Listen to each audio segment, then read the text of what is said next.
कोई भी इन्वेस्टर मेरे ख्याल से तभी आकर्षित हो सकता है जब शहर का इंफ्रास्ट्रक्चर और एक उसमें जो भी सुविधाएं हैं वो एक अच्छी हों। पता ही है इंफ्रास्ट्रक्चर के क्षेत्र में, स्वच्छता के क्षेत्र में, एजुकेशन में, स्थानीय कलाकारों को भी प्रमोट करता है। तो उनकी जो कलाकृतियाँ हैं उनको भी हम लोग शोकेस कर रहे हैं जो आगे कभी काम आए।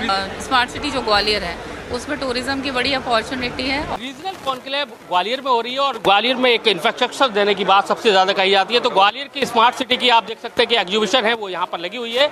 दिखाया गया है कि किस तरह से ग्वालियर सज रहा है, संवर रहा और उसकी कोशिश रही है। तो हमारे साथ में जो स्मार्ट सिटी के जो सीईओ हैं वो हैं, उनके साथ बात करते हैं। मैडम, रीजनल कॉन्क्लेव ग्वालियर में हो रही है और ग्वालियर में आप माहौल बनाने की कोशिश कर रहे हैं, आपने प्रोजेक्ट दिखा रहे हैं, क्या कोशिश है और कितना कामयाब होती दिख रही है? कोशिश ये है कि जो भी इन्वेस्टर आते हैं तो शहर की एक अच्छी छवि देखने को मिले और कोई भी इन्वेस्टर मेरे ख्याल से तभी आकर्षित हो सकता है जब शहर का इंफ्रास्ट्रक्चर और एक उसमें जो भी सुविधाएं हैं वो एक अच्छी हों और उसे विश्वास हो कि यदि सिटी में इन्वेस्ट किया जा सकता है तो उनको कोई परेशानी इस संबंध में नहीं आएगी।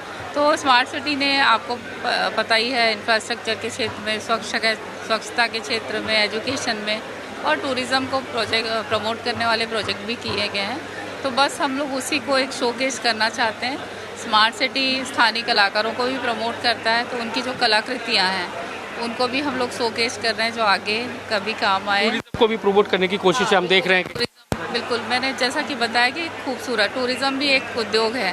तो स्मार्ट सिटी में टूरिज़्म की स्मार्ट सिटी जो ग्वालियर है उसमें टूरिज़्म की बड़ी अपॉर्चुनिटी है और हम लोग स्मार्ट सिटी ऑफिशियल्स ने स्मार्ट सिटी टूरिज़्म को प्रमोट करने के लिए इमारतों का, ऐतिहासिक इमारतों का संरक्षण, उन पर लाइटिंग, इस तरह की बहुत सी चीज़ें की गई हैं और एक हेरिटेज और म्यूज़िक सिटी जो है उसकी जो विशेषताएं हैं उसको उभारने के लिए काम किया गया। तो बस वही चीज़ें हम लोग शोकेस कर रहे हैं। देखिए, किसी भी शहर में अगर उद्योग लाना है तो पहले उस शहर का माहौल बनाना पड़ता है और शहर के माहौल बनाने में ग्वालियर की स्मार्ट सिटी है वो बेहद बड़ा काम कर रही है। और इसी में आप देखेंगे कि टूरिज्म के क्षेत्र वो, चाहे बिल्डिंग्स हो, ऐतिहासिक जो इमारतें उनको सहेजने का, संवारने का काम हो, उसमें स्मार्ट सिटी काम कर रही है। और यही वजह है कि ग्वालियर की स्मार्ट सिटी ने भी अपनी एक अलग से प्रदर्शनी लगाई हुई है। कैमरामैन राजकुमार कुशवाहा के साथ नासिर गौरी, IBC 24 ग्वालियर।